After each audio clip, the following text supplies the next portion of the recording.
अरे अरे, ये क्या तुम रोज सुबह सुबह उठ जाती हो? तुम्हें समझ नहीं आता? मैं दिन भर थका हारा सब्जी बेचकर आता हूँ और तुम सुबह सुबह उठकर मेरी नींद खराब कर देती हो। ओह, देख तो लो इनको। इनकी नींद इतनी प्यारी है। मैं सुबह उठती हूँ ताकि तुम 2 पैसे ज्यादा कमा सको। आए बड़े मुझे भाषण देने वाले। ये तो नहीं कि मेरी मदद कर दे, मुझे भाषण दे रहे हैं। 2 पैसे घर में ज्यादा आए तुम्हें अच्छा नहीं लगता? मैं वो 3 दिन पुरानी सब्जियों को धोऊंगी, उन्हें अच्छे से पोंछूंगी, सुखाऊंगी, उस पे थोड़ा थोड़ा तेल लगाऊंगी और उन्हें ताजी सब्जियों के साथ मिला दूंगी ताकि वो सब्जियां भी बिक जाएं। पर नहीं, मैं तुम्हारे बारे में ही सोच रही हूँ और तुम हो कि मुझे ही ताने मार रहे हो। हाँ हाँ, जाओ जाओ, जो करना है वो करो। बेईमानी से पैसे कमाने आई।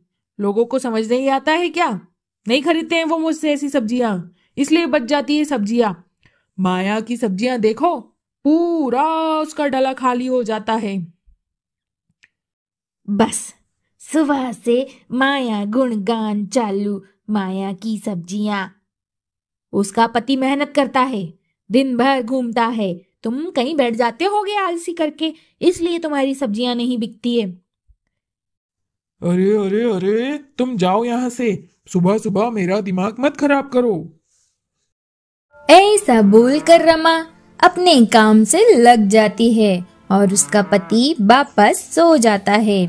रमा 3-4 दिन पुरानी सब्जियों को अच्छे से धोती है और उन्हें सुखाकर उन पर थोड़ा थोड़ा तेल लगा देती है और फिर उसके खेत में उगी कुछ सब्जियों को तोड़कर और उन सब्जियों में मिलाकर सब्जी का डला तैयार कर देती है। दरअसल रमा का पति सब्जियां बेचता है।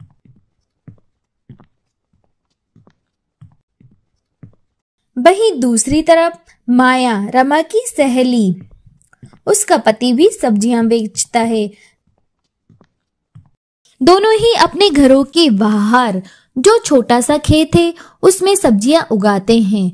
पर रमा कामचोर है, इसलिए वो खेत में इतनी मेहनत नहीं करती और उसके यहाँ सब्जियां ज्यादा नहीं उग पाती। दूसरी ओर माया बहुत ही मेहनती औरत है और वह अपने खेतों में पूरी ईमानदारी से मेहनत करती है, इसलिए उसके खेतों में ढेर सारी ताजी ताजी और पौष्टिक सब्जियां उगती है। माया भी सुबह सुबह उठकर अपने खेतों से ताजी ताजी सब्जियां तोड़ती है और उन्हें पोंछकर अपने पति के लिए सब्जी का डला तैयार करती है। माया का पति सुदामा और रमा का पति किशोर दोनों ही सब्जियां बेचने निकल जाते हैं। उसके बाद दोनों सहेलियां अपने घर के काम को पूरा करती हैं और फिर खेतों में लग जाती हैं। माया कड़ी धूप में अपने खेतों में बहुत काम करती है, तो रमा उसे देखकर कहती है, अरे अरे रमा, तू इतनी मेहनत करती है, क्या फल मिलता है तुझे इस मेहनत का? यही रूखी सूखी रोटी। मुझे देख, मैं भी तो हूँ आराम से वही रूखी सूखी रोटी खा रही हूँ। तू फालतू में दिन भर लगी रहती है। हाँ रमा, तुम सही कह रही हो, पर मैं चाहती हूँ कि मेरी खेतों की सब्जियां जिसके भी घर में जाए वो खा के उस खुश हो जाए और मुझे दुआएं दे। हाँ, दुआएं क्या करेगी तो उन दुआओं का? आखिर हमें रहना तो इस झोपड़े में ही है। दोनों सहेलियां बातें कर रही होती हैं, तभी वहां पर एक बूढ़ी अम्मा आती है और रमा से कहती है, बेटी कुछ खाने को हो तो दे दे, मुझ बुढ़िया को बहुत भूख लग रही है। लो, अब ये बुढ़िया भी आ गई है खाना मांगने। अरे अम्मा, यहाँ हमको खाना नहीं मिलता है, हम तुझे कहाँ खाना दें? दिख नहीं रहा हम खेतों में काम कर रहे हैं? जाओ यहाँ से। गांव में इतने बड़े बड़े घर हैं, वहां जाकर मांग लो, हम गरीबों के पास आ गई खाना मांगने। अरे बेटी, खाना नहीं तो पानी ही पिला दे। नहीं नहीं नहीं नहीं, बिल्कुल नहीं, मैं बहुत थक गई हूँ। अभी मैं अंदर जाऊं, तुम्हारे लिए पानी लाऊं? ना बाबा ना, इतना मुझसे नहीं हो पाएगा। अम्मा निकलो यहाँ से। अम्मा, आप यहाँ आइए, मैं आपको खाना खिलाती हूँ, आ जाइए। माया अम्मा को अपने इधर बुलाती है और अपने घर के आगे बिठाकर उन्हें खाना देती है और पानी देती है और कहती है, अम्मा, आपको जितना लगे उतना खाना खा लीजिए, और हाँ, और जरूरत पड़े तो मुझे बताना। आप अच्छे से भर पेट खाना खाइए। वहीं दूसरी ओर रमा ये सब देख रही थी। वह माया से बोली, माया, तुझसे बड़ा बेवकूफ मैंने नहीं देखा। अरे बहन, वैसे ही तो हम इतने गरीब हैं, हमें 2 वक्त का खाना मिल जाए उतना ही बहुत है, और तू कहाँ इस तीसरे को खाना खिला रही है। रमा बहन, कोई बात नहीं, एक वक्त का खाना ना भी मिले, क्या पता बेचारी अम्मा ने कब से नहीं खाया होगा। इस कड़ी धूप में वह कहाँ कहाँ घूमेगी। हाँ, तुझे तो बस अच्छा बनने का शौक है, बनती रहे तू अच्छा, मैं तो चली सोने। ऐसा कहकर रमा अपने घर में सोने चली जाती है। वही माया बूढ़ी अम्मा को अच्छे से खाना खिलाती है। बूढ़ी अम्मा बहुत खुश हो जाती है और माया से कहती है, बेटी, मैं तुझे कुछ दे नहीं सकती, पर तूने आज मुझे भर पेट खाना खिलाया है। तूने मुझे बहुत खुश कर दिया। मेरे पास कुछ और तो नहीं, पर हाँ, एक डलिया है, वो मैं तुझे दे रही हूँ। तेरा पति सब्जी बेचता है ना, तू इस डलिया में इसको रख के सब्जी बेचने को देना। देखना कितनी तेरी ग्राहकी होगी, तेरी सारी सब्जियां बिक जाया करेगी। बूढ़ी अम्मा माया को डलिया देती है। माया उन्हें बहुत मना करती है, फिर भी बूढ़ी अम्मा उन्हें डलिया दे देती है और वहां से चली जाती है। दूसरे दिन माया उसी डलिया में अपने पति को सब्जियां रखकर बेचने को देती है और रमा उसी चालाकी के साथ अपने पति को सब्जियां भरकर बेचने को देती है। दोनों ही सब्जियां बेचने जाते हैं और दोनों पत्नियां अपने काम में लग जाती है। थोड़ी देर बाद लगभग 1 घंटा ही निकलता है कि माया का पति वापस आ जाता है और कहता है, माया, आज तो मेरी पूरी सब्जियां बिक गई। जी, आप ये क्या बात कर रहे हैं? आप अभी ही तो गए थे, इतनी जल्दी आपकी सब्जियां बिक गई? हाँ माया, मैं भी हैरान हो गया, मेरी पूरी सब्जियां कैसे बिक गई। अरे अरे अरे, ये तो बहुत अच्छा हुआ। चलिए मैं आपको और सब्जियां तोड़ के दे दूं, आप और बेचने जाएंगे क्या? हाँ हाँ माया, क्यों नहीं, अभी तो मैं बिल्कुल भी नहीं थका हूँ। लाओ, मुझे और सब्जियां तोड़ के दे दो, मैं जाता हूँ और सारी सब्जियां बेच कर आता हूँ। आज तो मैं भी बहुत खुश हूँ, बहुत अच्छी कमाई हुई है मेरी। अरे वाह, लगता है बूढ़ी अम्मा ने जो डलिया दी थी उसी में जादू है, जिससे आपकी इतनी सारी सब्जियां मिनटों में बिक गई। माया अपने पति को फिर से सब्जियां तोड़ कर देती है। वह फिर से बेचने जाता है और लगभग 1-1.5 घंटे में सारी सब्जियां बेचकर वापस आ जाता है। रमा ये सब देखकर हैरान हो जाती है। वह तुरंत ही माया के पास आती है और उससे पूछती है, अरे अरे अरे माया, ये क्या?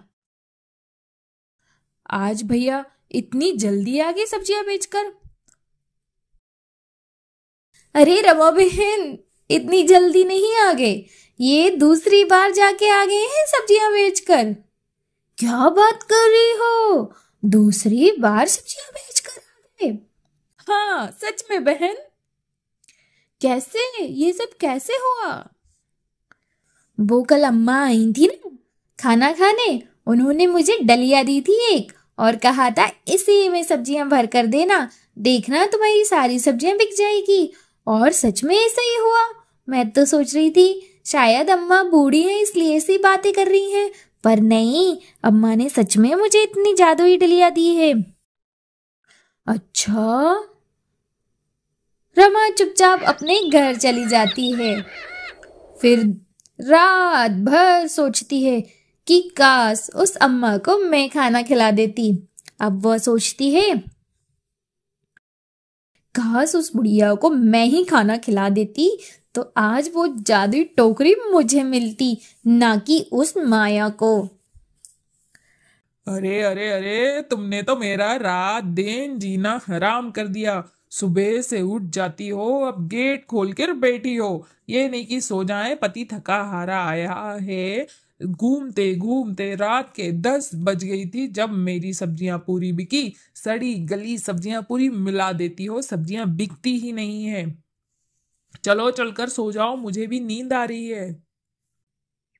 चलकर सो जाओ, इन्हें तो बस सोना उठना उठना। जाओ जाकर आप सो जाओ, समझ नहीं आ रहा आपको? बैठी हूं मैं यहाँ पे, कुछ सोच रही हूँ, सुबह शाम किच किच किच किच किच किच करने आ जाते हो, बस जाओ यहाँ से। अब बूढ़ी अम्मा आएगी तो उसे खाना मैं ही खिलाऊंगी। रमा दूसरे दिन उस बूढ़ी अम्मा का इंतजार करती है, पर वो बूढ़ी अम्मा नहीं आती। ऐसे ही कुछ दिन बीत जाते हैं। फिर से वह बूढ़ी अम्मा आती है और कहती है बेटी बहुत भूख लगी है, कुछ खाने को दे दो। माया कहती है अम्मा अम्मा आप आ गई, मैं आपको कितने दिन से देख रही थी। अम्मा जो टोकरी आपने दी थी ना, उसके कारण मेरी सब्जियां तो बहुत ज्यादा बिक रही हैं और मुझे बहुत मुनाफा हुआ। मेरे पति भी बहुत खुश है, उन्होंने कहा था कि जब अम्मा आएंगी तो उन्हें कुछ रुपए दे देना हमारे मुनाफे से। अम्मा आओ मैं आपको रुपया देती हूँ। नहीं नहीं बेटी, रुपये का मैं क्या करूंगी, तू तो बस खाना खिला दे। अम्मा चलो मैं आपको खाना खिलाऊंगी और आप जो बोलोगी वो बनाकर खिलाऊंगी। आपने मुझे आशीर्वाद दिया है, उसका कर्ज मैं हमेशा चुकाऊंगी। आप मेरे घर रोज खाना खाने आ सकती हो। ओहो, रोज खाना खाने आ सकती हो, आई बड़ी, मैं खिलाऊंगी अम्मा को खाना, समझी ना? तूने खिलाया था ना पिछली बार, अब तेरा पेट नहीं भरा, एक टोकरी लेकर अब क्या दूसरी टोकरी लेना चाहती है? चल जा यहाँ से। अरे अम्मा आओ, मैं आपको खाना खिलाती हूँ, आओ अम्मा आओ। रमा अम्मा के लिए रात की बची हुई रोटियां और सब्जियां लेकर आती है, क्योंकि रमा थी आलसी। वो तो अपने पति को भी रात का बचा हुआ ही खाना खिलाती थी। अम्मा खाना खाती है और जाने लगती है तो रमा कहती है ओ अम्मा कहाँ चली, मुझे भी तो एक टोकरी दे दो। टोकरी? कौन सी टोकरी बेटी? क्यों, तूने उस माया को टोकरी नहीं दी थी क्या? मुझे भी दे दे। अरे हाँ, मैं भूल गई। ले तेरे लिए भी एक टोकरी। इस टोकरी में तू सब्जियां रखकर अपने पति को देना, फिर देखना क्या होता है। सच में अम्मा? अरे हाँ। ऐसा कहकर अम्मा वहां से चली जाती है। दूसरे दिन रमा बहुत जल्दी उठती है और उस टोकरी में सब्जियां डालने लग जाती हैं। रमा जैसे ही उस टोकरी में सब्जियां डालती है, सारी की सारी सब्जियां गायब हो जाती है। रमा फिर सब्जियां डालती है, सब्जियां फिर गायब हो जाती है। ऐसे करते करते उसका खेत खाली हो जाता है, पर टोकरी भरी नहीं पाती, खाली की खाली रह जाती है। रमा हैरान हो जाती है और रोने लगती है। अब मैं क्या करूं? सम्मा ने मेरे साथ क्या कर दिया है? मेरा तो पूरा खेत ही खाली हो गया। अब मैं क्या खाऊंगी? तभी आसमान में उसे वही बूढ़ी औरत दिखती है। वो कहती है, अम्मा तूने मेरे साथ ऐसा क्यों किया? मुझे ऐसी टोकरी क्यों दी? मुझे पागल ने क्या किया? बेटी, ये सब तेरे कर्मों का फल है। जैसा कर्म करोगी वैसा ही फल पाओगी। माया ने मुझे बहुत दयालुता से और बिना किसी लालच से खाना खिलाया था, और तूने लालच से मुझे खाना खिलाया। वरना वरना तू तो ऐसी है जो किसी को एक सड़ा हुआ आलू भी ना दे। मुझे माफ कर दो अम्मा, मैं समझ गई हूँ। बुराई का फल बुरा ही होता है। अब मैं कभी भी लालच नहीं करूंगी। सबको ताजी सब्जियां ही बेचूंगी। मुझे माफ कर दो अम्मा। मेरी खेत फिर से हरे भरे कर दो, नहीं तो हम क्या खाएंगे? चल ठीक है, तुझे समझ आ गया कि जैसे को वैसा ही मिलता है। इतना ही बहुत है। कल से लालच मत करना। हाँ अम्मा। ऐसा कहकर अम्मा वहां से गायब हो जाती है। अब रमा भी अपने खेतों में कड़ी मेहनत करती है और ताजी ताजी सब्जियां बेचा करती हैं। और रमा और माया दोनों बड़े अच्छे से रहते हैं और मिलजुल कर एक साथ काम करते हैं।